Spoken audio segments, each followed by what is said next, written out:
Yes, Okay. recording has Okay. begun. Sorry about that. Okay. Yes. Good.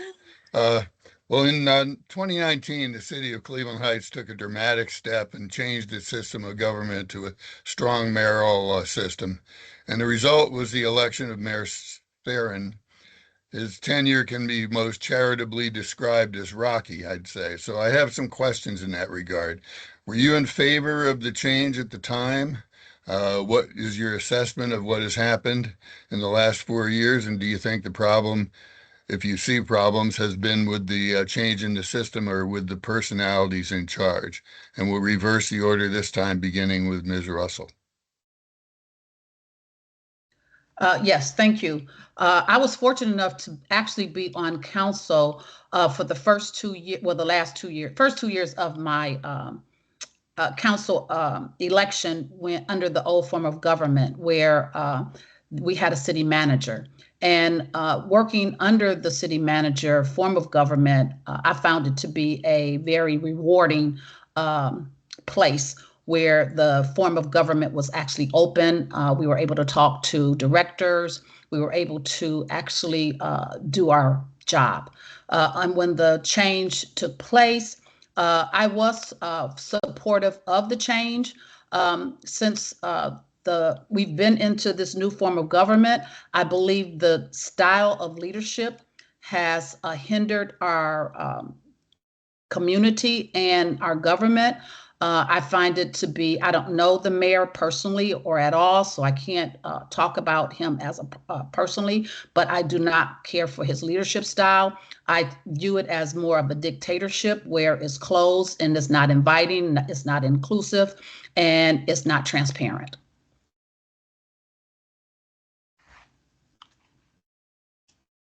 Thank you. Mr. Petrus, what was were you in favor of the change when it happened, and what is your assessment of what's happened in the last 4 years? Yes, I did support the change. Like other residents, I felt like Cleveland Heights was stagnant. And so I saw value in having a directly elected mayor who would be incentivized to think about our long-term vision if they wanted to be reelected. I think that what we have seen in part is the result of electing someone who has a policy background, which could be very helpful. I think that it's important that we have a mayor who has a managerial background, who has a record of bringing people together and getting things done. A lot of the issues that we see, I believe that they predate the mayor's term. Nothing is going to change overnight, but I think that some of the issues that we have encountered over the last few years are a result of the mayor's lack of managerial experience. Thank you very much. Ms. Hong, were you in favor of the change, and what is your assessment of what's been going on the last 4 years? I was in favor of the change. While I still believe that there are some tweaks that need to be made to the charter, I was in favor of changing to a mayor position. As to the problems that have arisen in Cleveland Heights, clearly they didn't all just start with the change in the charter. Some of those problems carried over, which is why there was a change. There were problems with personnel and management, and the plan was to get a mayor in that position who could handle personnel, and that has not worked out well. And that's as I indicated in my opening statement, why I think I'm aptly suited to take over the mayoral position. In terms of Cleveland Heights needs someone who will work with council, but can also work at an arm's length with council. And that has been a problem. And whether we can't keep changing the charter, Cleveland Heights cannot keep reacting with new changes or new ordinances just because the people are not doing what they're supposed to be doing. Thank you. You said that you thought the tweaks were still needed. What did you mean by that? Well, I understand that there are council is considering, or there still are issues in terms of the powers of the mayor and restricting the amount of power that the mayor has, which I think might just be reactionary to what has happened with the mayor's position. There are discussions going on concerning amendments to the charter. And I think that, for example, the voting and ranked choice voting, which I do support. So there are some there are some amendments and they're still being considered, and I do support some of those amendments, most of them actually. Okay, thank you. Mr. Gelfand, were you in favor of the change, and give us your assessment? You're muted, sir. Thank you, Ted. The first thing I'd like to say is I want to object to the words you used, strong mayor. People refer to this as strong mayor, but the mayor is only strong compared to the title given to the former council president as quote unquote mayor. Really, the old mayor was just a council president, not just. I mean, council is important. Council is a co-equal branch of government, but it's nowhere in the charter saying strong mayor. It's elected mayor, and I think we have to see this as an elected mayor, just like the 7 council members are elected. They're co-equal branches of government, and I think where this mayor went wrong is to think of himself as somehow being above council, that he's stronger than council, that he's somehow, and he said this at council meetings and on the radio, I've heard him, that he's sort of above and the boss of council members. And it's just not true. I think a mayor in Cleveland Heights and anywhere that has an elected mayor system has to work with council. And that's what I would intend to do as a councilman of 9 years in an elected mayor system. I work with the mayor, I work with my colleagues. I know how to get things done, pass legislation, support or oppose in some instances the mayor's ideas. And whether I supported the systems, I did. I believe that an elected mayor system works better in many ways than a city manager who's only answerable to 7 part-time council people. But it just hasn't worked well with this particular mayor. I think I can do a better job because I listen to people, I work with people, and I wouldn't think of myself as somehow above anybody. Thank you very much. Ms. Fisher, what was your assessment of the last 4 years, and were you in favor of the change when it occurred in 2019? Hi, everyone. I'm Deanna Bremer Fisher, and I figured out that my rear camera was working, so I flipped my computer around for when I answer. So hi, everybody. Yes, I was in favor of a directly elected mayor, and I'll tell you why. I was head of Future Heights in 2019, and I had witnessed several times when I had seen that the city just didn't have that sense of urgency that we needed to have. And during the microburst of 2019, we were having the Heights Music Hop, and it was a crisis because so many were without power, and we were trying to figure out what to do. And there was nobody at City Hall who could say the buck stops here and I can work with you, I've got the answers.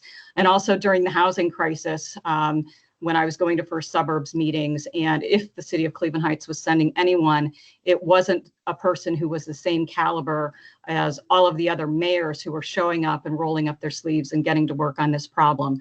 So I do believe that we needed a directly elected mayor, and I was in favor of that. The last 4 years, it's been a disappointment. And part of that, big part of that is just the personality of the mayor. He is not collaborative. He doesn't show up to meetings or really participate in meetings and network with his fellow mayors. In my role as chief of staff, I've gone to several First Suburbs, NOACA meetings and other meetings, and it's just been a disappointment. And I think everyone who knows me and knows how I work at Future Heights know that I'm a relationship builder, know that I show up and participate in community events, and that I'm collaborative. And this is what I think the city needs right now. Thank you very much. Let's get into some specifics here. The major thrust in the change to the elected mayoral system was to seek new ideas for the city, to encourage visionaries and give them the opportunity to be bold in leading Cleveland Heights to a more vibrant future. So if you were to be elected mayor, what ideas do you have? What changes would you try to accomplish? And we'll start in the middle of this time with Ms. Hong. Thank you. Well, from day one, actually day one would begin right after the election results are made known. I would begin working with City Hall to understand and deeply understand what the issues are with the various directors at City Hall and talk to them about my vision, which I'll get to in a second to answer you, and then see how that's going to work out. I also would work to figure out the budget and drill down and understand what portions of the budget need to be understood better and get the finances audited in order so that we can take off and get a budget going for 2027. I would immediately, on day one as mayor, would work to take care of our properties in terms of strict zoning enforcement and enforcement of our zoning code to help our businesses from these non-responsive or absentee landlords. And I would do that with, frankly, quite an iron hand, with, of course, any sensitivity to the elderly or the economically disadvantaged. But the landlords who are not taking care of their properties, the city absolutely needs to move forward, and we need to remove the barriers that our own developers have in developing those properties, because time and time again, residents themselves are having trouble renovating or taking over vacant properties. The second thing I would do immediately is figure out where we are with severance and whether or not the current discussions align at all with what the city vision is, which we all know we all want to park there. We all want a place where residents can go, where families can go, and those visions are not in the current plan. So I would immediately jump on severance and immediately jump on housing. And I also would immediately jump on whatever is happening with the lower lake and the information flow as it relates to the lower lake. So those are my three top action items immediately. Now, thank you very much. And Mr. Peters will go next. What ideas do you have to, to infuse some vibrancy in your city? Thank you, Ted. So firstly, I think that we need to focus on building a better foundation for our city. I think that resolves around improving our city's finances, like Laura mentioned. We still have the 2023 audit that's outstanding. The mayor has also noted that we apparently have issues with the IRS. And we also, during the budget process, it became clear that we did not have a long-term capital plan. So in essence, we were sort of just going from crisis to crisis, like, oh, we need $1.2 million for a fire truck. We should have a predictable long-term capital plan. Outside of those foundational things, I think that it's important that we also be visionary. I've spent a lot of time, for example, going around Northeast Ohio and looking at public pools and recreation centers. Some of these are amazing, and there is no reason why we can't have those things here in Cleveland Heights. I work down at Case Western. I am close with the government relations manager, and he shared that whenever the new president came to Case Western, it was really difficult to get a meeting with our mayor. Cleveland Heights has a budget of $105 million. Case Western has a budget of $1.5 billion. That seems like a really good opportunity to build a relationship. That's just one example, but I think that we need to do a better job at building relationships with the school district, with metro parks, with other governments and institutions in the area. Thank you. Thanks a lot. Mr. Gelfand, your turn. What would you do to infuse excitement and vibrancy in Cleveland Heights? Well, the first thing is, you're muted, sir. I thought I unmuted. Yeah. Okay. The first thing I would do once elected is get together with who I believe will be the acting mayor at the time, depending on what happens on September 9th with the recall, and work on the budget as the incoming mayor. I think we need to take the budget seriously, line item by line item, engaging with the department heads to get a real budget. And I have 9 years experience working on real budgets that cover all aspects of the city. I also agree with Jim that we need to get our audits up to date. That needs to happen right away, because we really don't know all of what we're dealing with without the audit. The things I would work on, well, first off, I would engage with the severance process. I think we have a good process going, and we need the city to be involved in that too, because the city is an important stakeholder. And I think we need to listen to what the people who are engaged in that process are saying. I would have a plan. I do have a plan to fix all our roads on a regular basis, year after year, knowing the condition of every road every year, working on the worst roads first, and making sure that any utility that needs to dig up a road, they can do that, and then so we don't have to spend our money putting the roads back together. Housing, I would enforce our housing code, gentle enforcement, I like to call it. Every house that anyone owns it should be a work in progress, and I understand that people they get a list of citations, and it's not easy to get everything fixed all at once. But if people are working on their citations and staying in touch with the city, they won't have any problems with me as the mayor. It's the people who, whether they live in the house that they own or they live who knows where, they're going to have problems if they don't keep their houses up, and we will take them to court. And I don't care where they live, whether they're they live in their house or they're somewhere far away. We're gonna hold them accountable. I think that's all for now. We'll probably use my time. Thank you, Ms. Russell. Up to you. What would you do to energize Cleveland Heights? First of all, I would start to try to make our community heal.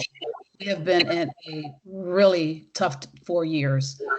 First, I would have a forensic audit by the state of Ohio, as well as a forensic audit of all departments to find out where we are, what is overlapping, what we need to do.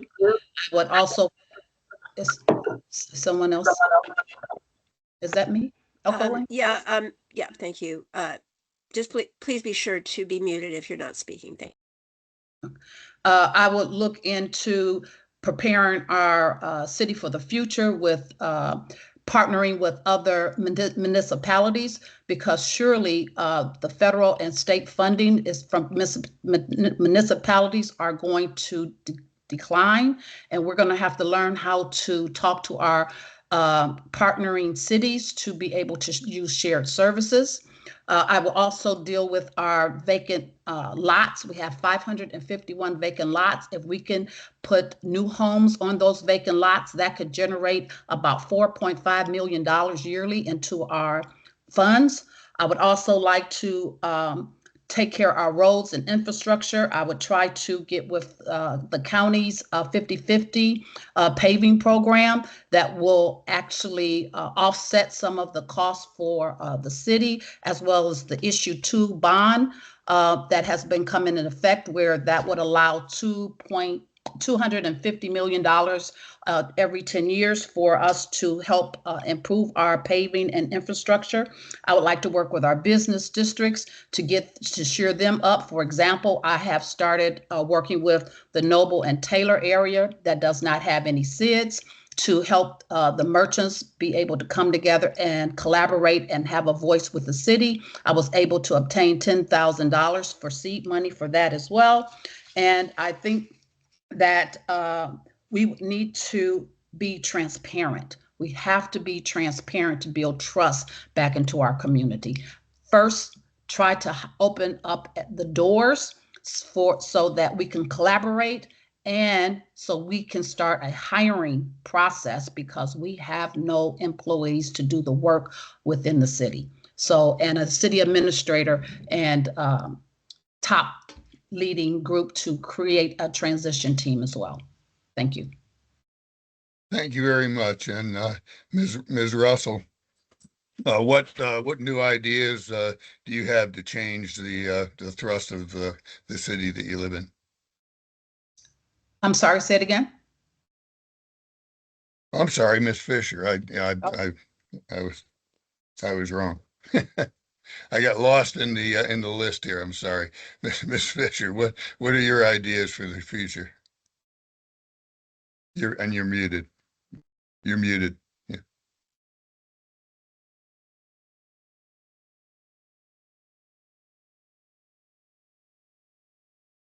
That's better. Yes. There you go. Yeah. Okay, Very good. great. Right now, let me get the camera here. All right. So as the other candidates have said, I mean, first priority is to restore trust in local government, and that means processes. People talked about the audits, and but looking at other city hall processes. But then secondly, personnel. City administrator and other department heads, as well as making sure people get the raises that they deserve so that the city can be competitive. And then lastly, last part of that is community meetings to make sure that our residents are informed and that they feel that City Hall is accessible. My second priority is redeveloping Severance Town Center. It's in the middle of the city. It's been declining for years, and we've got a process that we can work with, but the city needs to make sure that it has all the tools in its toolbox, like a functioning community improvement corporation, for example. I was part of the team that helped figure out how to redevelop University Square and University Heights, and the key for us there was figuring out how to take the risk out of that parking garage. And we did that by creating a special community improvement corporation that would hold ownership to that parking garage once it was in good repair. Then the next priority would be to rebuild our infrastructure, investing in our gateways, our major corridors, and our business districts, because if we don't invest in our own properties, we can't expect that there will be private investment in our neighborhoods. So that includes potholes, streets, curbs, tree canopy, parking garages and parking facilities, as well as our parks and recreation facilities. Sustainability is a big priority for me personally, and it's one of the things that I worked on in University Heights. I would love to see curbside composting come to the city of Cleveland Heights. They're doing it in Buffalo, New York, and in other areas of the country. We can do it here. Also, I would like to see our city deliver on our promise to be a welcoming city where all are welcome, and also home to the arts. And so those are my priorities. Thank you very much. And I know several of my colleagues have questions that they'd like to present to you, so I'm going to step aside and throw it open to them. Yeah, I'll go first, Ted. Hey, so you've all had 3 bites at this apple, and I still haven't heard it. When in the most recent question, what's your big idea? We talked about audits and street paving and potholes. I'm in my 30th year as a Cleveland Heights resident. And when we changed the government, it wasn't a campaign to, hey, get a strong mayor and we'll have good audits. Get a strong mayor and we'll have the streets paved. That wasn't the problem. The debate back then was, why are other cities, specifically Lakewood, vaulting themselves into the future, attracting young residents and building a brand while we languish? And you've now had 3 rounds of questions to articulate a vision for how we might do that. And not one of you has talked about it. The same reaction, it's the same reaction that residents had to the big gathering you did last week. You all sound fine. Yeah, we'll fix the budget. Yeah, we'll get audits. But what are you going to do to live up to the vision of what we voted for 4 years ago, 5 years ago? Or let's just go back to it, because we were in much better shape before we changed the government than we are today. What is your actual vision to make us a real, vibrant, attractive city? Let's go around again and hear what you're looking at for the future. What does Cleveland Heights look like in 10 years if you have something to say about it? Well, I'll go, Chris. I do believe that my vision goes directly to one of the most important things in this city, which is housing.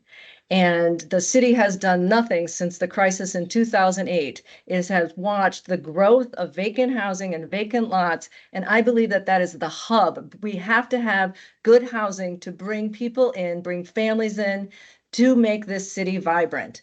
And I think that it's absolutely critical that we do that. No one has done it. No one has pushed. We see the city giving away property to small entities who are sitting on it and not doing it. We have residents who want to develop it, who want to do things with it and aren't able to. They run into a brick wall. So I do believe that that is an important vision that will change dramatically over even 4-year term if we move on it. I think it can be done swiftly and easily if we just stick to it.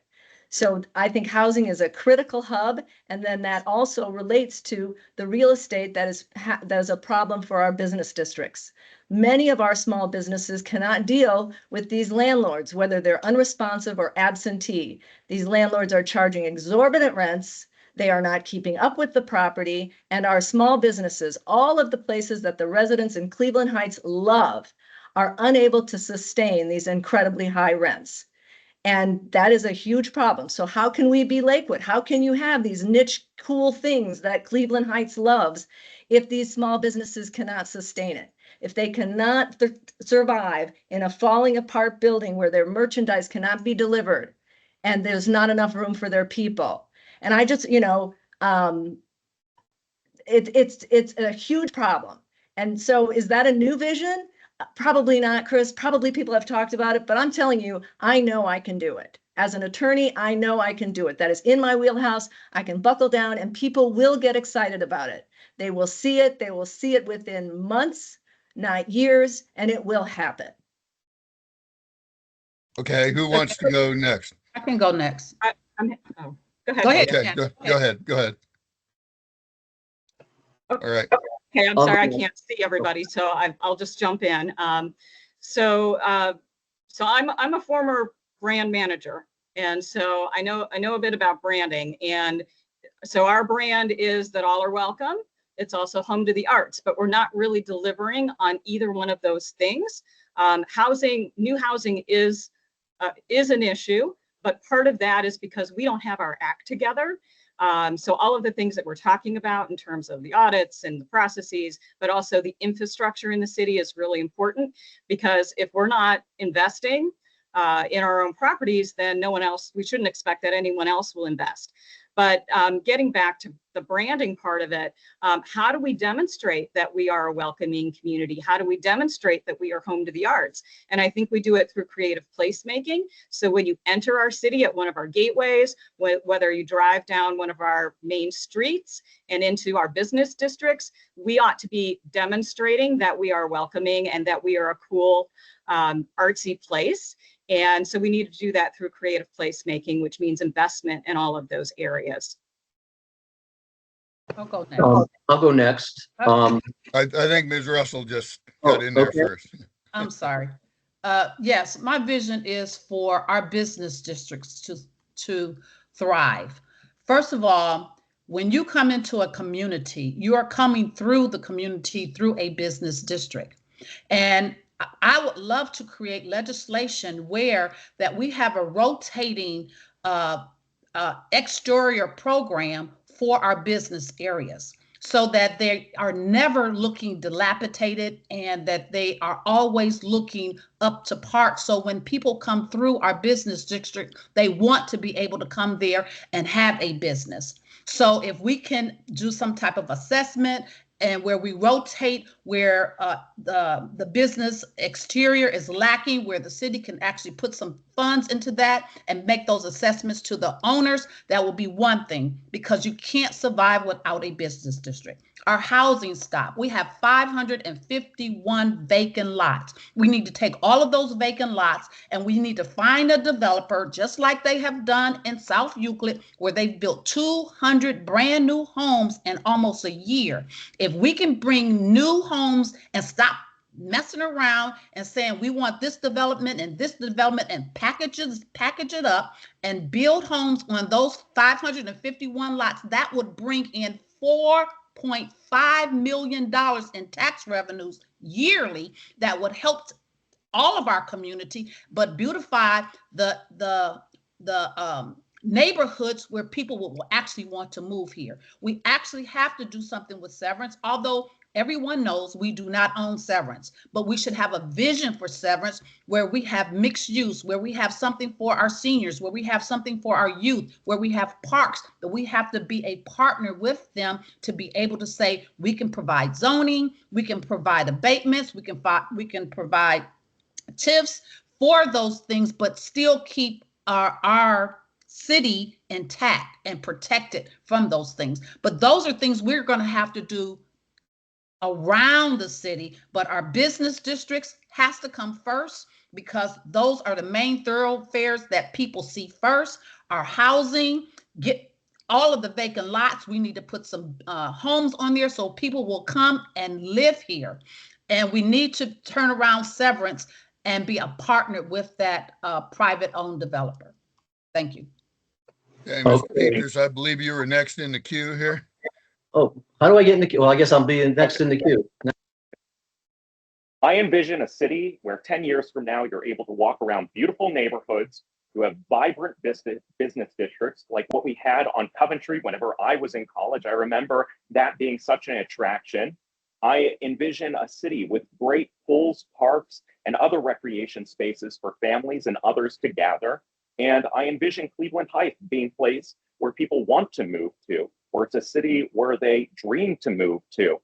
I think that several years ago, we did a good job by promoting our All Are Welcome campaign. I think that that's an opportunity for us right now. It looks like Shaker is one of the only other municipalities that's promoting their city. I think that we should be out there encouraging people to move to Cleveland Heights. I can't imagine how difficult it is to sell our city right now. And so I want to remind people about all the great things that we have here in Cleveland Heights. But while I agree that we need to be focused on a vision, the reality is that many of our core city services are not getting done right now. And so that is foundational for us to build on and do other things. Imagine being a prospective resident and coming and driving over Euclid Heights Boulevard. It's a little better right now since it's getting resurfaced, but driving over Euclid Heights Boulevard a month ago and imagining having to drive along that every single day to and from work. I think that most people in that sort of situation would be less likely to choose Cleveland Heights. I think that a prospective resident coming down a street and seeing a mattress laying on the tree lawn is probably going to wonder what's up with that. I don't want that in my neighborhood. So these foundational city services, I think that we need to get right first and also do these visionary things. Thank you. Hey, Mr. Okay. Gelfand, you're the anchor man here on this question. Thank you. Well, I think our biggest challenge and our biggest opportunity is severance. And the good news is that we have a process going on right now through Future Heights, through the Severance Action Group, through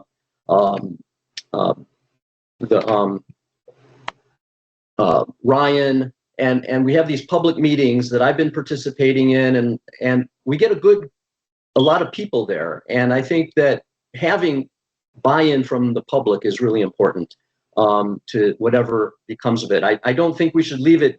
I understand that we don't own it, but I wouldn't take that off the table because, we can go through this process and end up with the owner just, saying no, and we need to have some leverage. I think we do have some potential leverage that I will certainly work with the law department over to use that leverage, however we have to use it, so that if going through this process, and I don't think it should be 8 or 20 years, I think it should be a couple of years. If we don't have what we, the people of Cleveland Heights, envision for severance, then we need to take some other options. But I do think we need to get a handle on severance, and it should be a community center with expansion of Metro Health if they want to expand, housing, some retail. I think there are parks. I think there's just so much opportunity there. The other opportunity is in all of our business districts. I think Cedar Lee is very vibrant right now. Cedar Fairmount is vibrant. Coventry has some issues with vacancies. We need to deal with that. And there are other business districts that that need help. And I think we need buy-in from the neighbors in all those business districts. I think we should be negotiating with the owners of the Mila Park, General Electric, because I think that could be a big anchor for Noble Road and all of the north side of Cleveland Heights. If we can do something positive over there, I think we need public buy-in on that, and we need to work with the owners, kind of like the severance process. And to the extent that some of that's in East Cleveland, we should be working with whoever gets elected mayor of East Cleveland, and we should do this in partnership.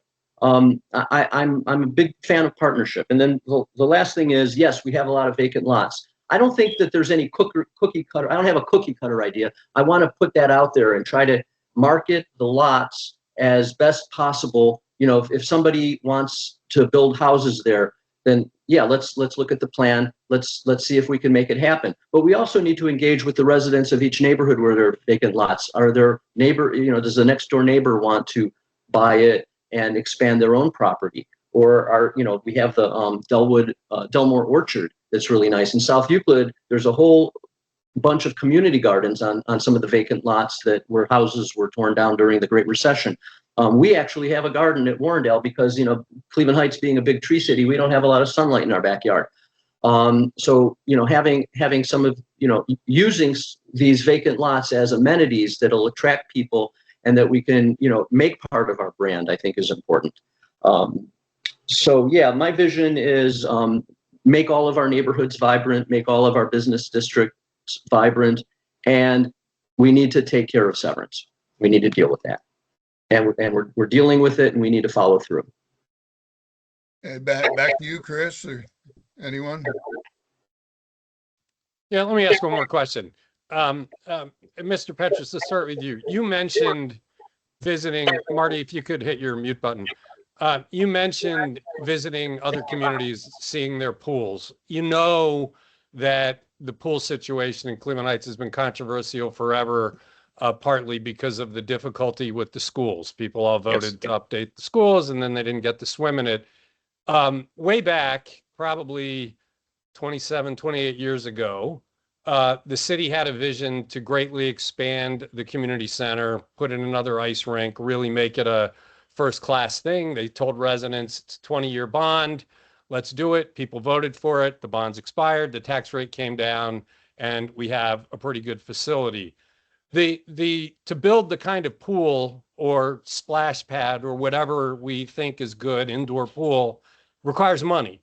Would you be willing to go back? I'm asking this of everybody, but I'm starting with you, to go back to the residents with a similar kind of package deal that we need to borrow the money to do it. This is the vision for it. This will be attractive to people that want to move here, especially parents with young children. Would you be willing to ask people to raise their taxes for some period to do it? I would want to bring the community together to hear their thoughts on that. So that specific component has not been discussed with the public recently.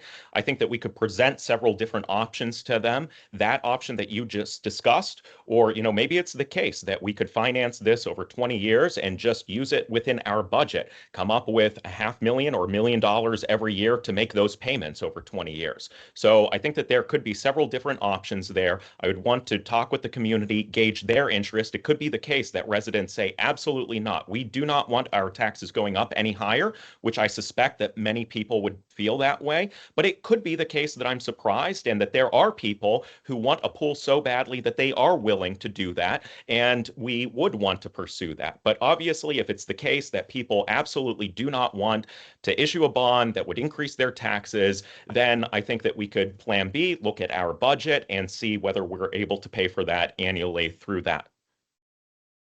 Ted, maybe go alphabetically. Would that mean I'm next? No, I think Ms. Russell would be next. Yes, I actually agree with Councilman Petrus. I think we would need to have a community meeting on that, but I truly believe that a splash pad, a outdoor pool that has all of those amenities like Beechwood and some of the other cities would actually bring a lot of families here. We hear a lot within Cleveland Heights that we don't have enough to do for families, people who have children and little children, to be able to be in our facilities and parks and areas. I believe that the residents would be interested in something like that. Am I sure they would want to raise their taxes for it? I'm not sure. But what I do believe, we would need to have some type of community town hall around there to find out what the community want. That's why I was talking about building homes into those vacant lots, because that would generate $4.5 million annually for help with the taxes, because our taxes are very high and people are always complaining about the tax base in Cleveland Heights, but they definitely do want amenities, because I was one of the persons who created that legislation to fund the lifeguards for the pools for our schools for our residents to use that pool. And I cannot understand for the life of me why the mayor will not move forward with that. Yeah, and I think part of the issue is people are looking for a pool they can use year round, which would be indoor. Ms. Fisher, it is now your turn. Oh, wonderful. Okay. Well, in regards to these kinds of issues, I mean, certainly looking at the low-hanging fruit, such as partnering with the school district to enable year-round swimming by having the city administer the school high school pool would be a way to go. And also exploring other opportunities with neighboring communities. The Metro Parks, for example, had at one point looked at Forest Hill Park and perhaps looking at that again in terms of amenities. But in the end, coming up, looking at our recreation facilities, coming up with a plan, getting community input on it, researching sources of funds, whether they're grant funds, whether they're government funds. And then finally, if we've got a great plan, if there is good community input on it, and we know what we want to do, putting a bond issue on the ballot and having the people decide whether or not they want to fund it would absolutely be a good course of action. Okay, my turn. Well, first off, the pool at Heights High. I was on the Facilities Accountability Committee when we were rehabbing Heights High and the two middle schools, and it's always been part of the vision that the pool at Heights would be open for residents at certain times. And there's one thing that's been standing in the way, and he won't be mayor much longer. If I am elected mayor, the money's gonna be available for the lifeguards. We're gonna get people swimming like they used to in the new pool at the new Heights High. I like the process that we have at Severance, where the public is engaged in looking at what to do with Severance. I want to expand that as we get Severance under control. I think some of the amenities that we're talking about could be done at Severance, and people are talking about some of those things: park amenities and splash pad amenities. I think it's a big space that there's a lot of opportunity to develop at Severance. So I'm going to be focused a lot on that. We have other parks that are wonderful parks: Cumberland, Kane Park, Denison, Forest Hill. They're great parks. And to what extent do we want to change or modify? I happen to love Cumberland. I've been going there all my life, and it's a WPA project. It's historic. It needs work. We need to take care of it. We need to take care of the things that we own.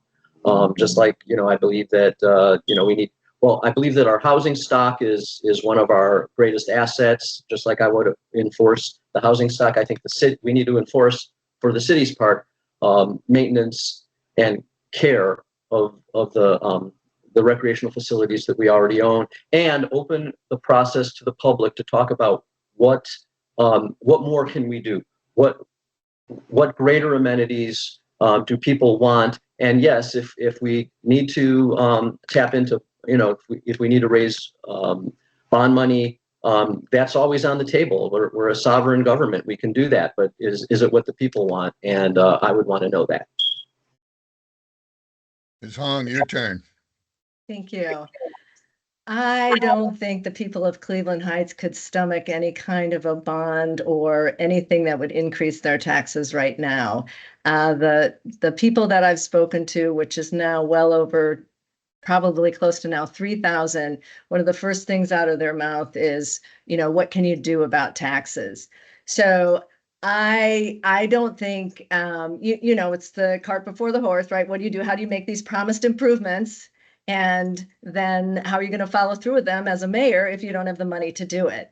And once we understand our finances, but some of these things we can do by getting funding other ways. If we do, as Davida was talking about in terms of our housing stock, if we do generate more businesses, then we can make our community wealthier and our city hall have a larger budget, so we can come forward with a better plan. And then I think people will be excited and might be interested in increasing their taxes if they're feeling like they're getting something with their taxes.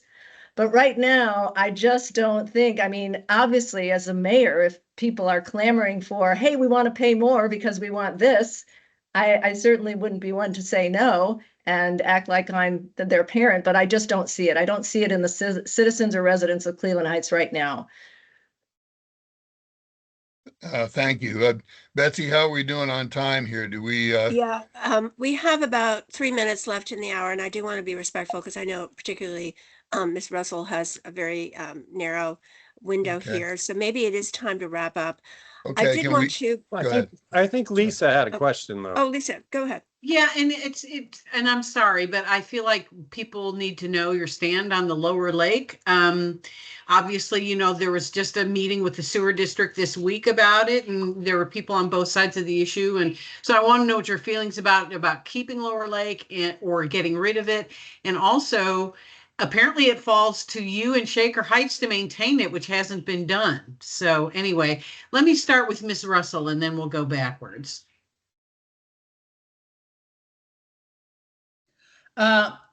This is a real serious problem. My gut feeling just by listening to the presentation yesterday, I am inclined to listening to the residents right now because I feel like with the lower lakes and the Shaker lakes, the lower that was a lot of money put out there. Now they're talking about additional funding, and the numbers are not so their numbers aren't matching. And so I'm kind of leaning towards what the residents are saying when it comes to Shaker Lakes, because so many of our residents use that lake. And so I'm leaning more towards keeping Shaker Lakes as it is, but I really would love to hear more information about it. So I'm going backwards here. I don't know if I can go backwards. Mr. Petrus. Yeah, thank you. So the sewer district initially said that they would pay for the reconstruction of the dam. Now they are saying that their data tells them that there is no incremental benefit to having the dam, and for that reason, they will not pay anything for the rebuilding of the dam. I asked, well, can we pay the difference between the cost of removing the dam and rebuilding the dam and still get that contributed? And they said, no, they're not willing to pay anything. So what this means is that we would have to come up with, cities of Shaker Heights and Cleveland Heights would have to come up with $55 million, which is what they're currently projecting it would cost. And there are some questions about that. So for example, the sediment removal, they estimated that that would be $12 million. And we learned, I asked, that there really is not a legal requirement that that happens. So it could be less, but still, we're talking about tens of millions of dollars. I think that there's probably a middle ground here. I and other residents have felt like it's a take it or leave it offer. Either we remove the dam and pay for returning it to its natural state, or you entirely pay for the reconstruction of it. I think that there's an affinity for a water feature, but maybe it's the case that there's some sort of middle ground where we could have maybe a larger pond, something like that, that residents could still sit at and enjoy the beauty of, and something that the sewer district would still pay for. So I think that there probably is something in the middle that would better accommodate people. I think that we need to go out in the community and better communicate this to people, because just hearing an article from cleveland.com about them wanting to remove it scared a lot of people. So I think that this is something that it looks like it's heading towards removal of the dam, but I think that there's probably some sort of middle ground, like I've mentioned. Great. Ms. Hong. I've already come out publicly saying that I want to preserve the lower lake and preserve it in its current, quote unquote, and I say that state, because I've noticed already the upkeep has been declining and the area has to be cleaned up and maintained. And cleaned up to the way that we're used to seeing it, 2-3 years ago, and even before. The upkeep has declined, and that has fallen both in the mismanagement of the cities of Shaker and Cleveland Heights. Cleveland Heights has to start getting more on the offense. We have not been on the offense for years. We've been on the defense, and we're always reacting to, what's happening? And we have got to we really have got to take this one and be firm on it. I'm not, you know, you people have seen it all, right? The class 1, the horror stories, the cement dam, the 8-foot walls. I mean, I think, you know, it's horrific, the amount of scare tactics that are being placed on the residents right now, and this sense of urgency. I'm telling you, and I'm not an engineer, that if there is 100-year flood happening, I better worry about my house here in the Cedar Coventry area. It's not just going to be people who live next to the lake.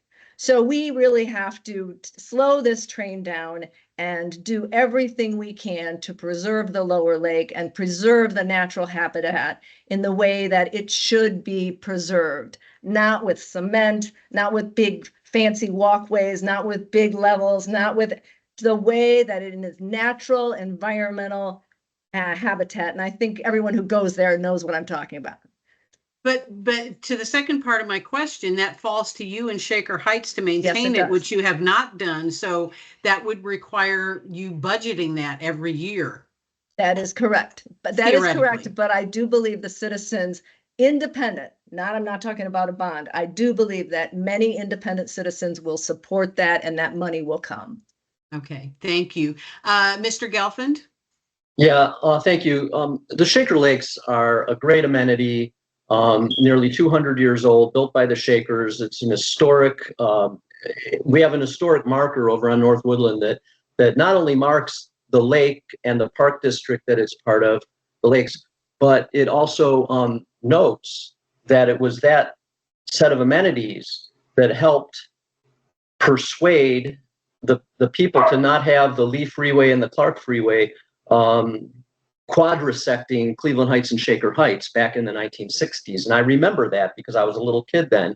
And I remember my parents were adamantly opposed to building those freeways to destroy our cities. And so that's all, it's part of our history.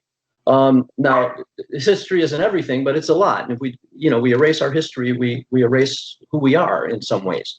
Now, I believe that, there's an old saying that if, you're a carpenter, every problem looks like a nail. Well, if you're a sewer district, every problem also looks like a sewer. And to the extent that the Shaker Lakes are a problem, the sewer district looks at it as a sewer. And it's more than that. It's a big amenity. It's an historic district. And and the city of Cleveland still owns it, but it's leased to Cleveland Heights and Shaker Heights. And I think we can bring in the city of Cleveland, and we also probably should bring in the metro parks to be part of this conversation, because it's bigger than a sewer district and it's bigger than two small suburbs. It's something that's very important to the people of our region, not just our two cities, although it's very important to the people of these two cities. I think we should expand the conversation and look for other sources of preserving both Shaker Lakes. Thank you. And Ms. Fisher, you get the final word. Okay. Well, I mean, a promise was made to the community when the decision was made about Horseshoe Lake, that they would preserve the dam and preserve Lower Lake. And so this really does seem like an about face. And, we definitely need second opinions on this. We need to bring more people into the conversation. And there's more than one value here that we need to weigh. So it's not just the sustainability issues and the flooding issues, but also the cultural significance of this site and the recreation amenities that people have with the site as it is. And so we need to weigh all of those things. I mean, it's similar to when the city was talking about, or when the community was talking about the high school renovation, if you remember that. And I too was on the school facilities committee, and we were talking about having the best amenities for our students. And we were talking about not spending too much money, having it be LEED Platinum, but also preserving the historic character of the school. And we had to weigh all of those things. And I think the solution that we came to was a very good one. We had a very good result with the renovation of the high school. And I think we can have a good result with the renovation of this site. And I hope that we can preserve the lake, because that is what people deeply value. And we will have to look for other sources of funding and bring other partners in. But it is something that the community has spoken on that they deeply value and want. Thank you very much. Betsy, in the interest of time, I don't know that we need a final statement from. I think we have a good sense of who everybody is and what they stand for. So I'd like to thank everybody for participating and for all your thoughtful answers. Everybody was prepared and it was a good conversation. So I appreciate that. Thank you very much. Yes, I want to reiterate our thanks for all of you being so prompt in responding to our invitation, getting your materials back to me. There may be a couple of things missing. I've tried to keep track. You may hear from me independently, but thank you so much. We really appreciate it, particularly Davida Russell, who went through quite a lot to join us today. Thank you so much. And it's clear whoever wins will be an improvement on what we have now. So Thank you. Well, Thank you. thank you. Have a good day. Thank you again. Thanks for holding this. Bye. Okay. You all have a bye-bye. good day. Have a good day. Thanks. Bye. Bye. Thank you. Okay. Okay.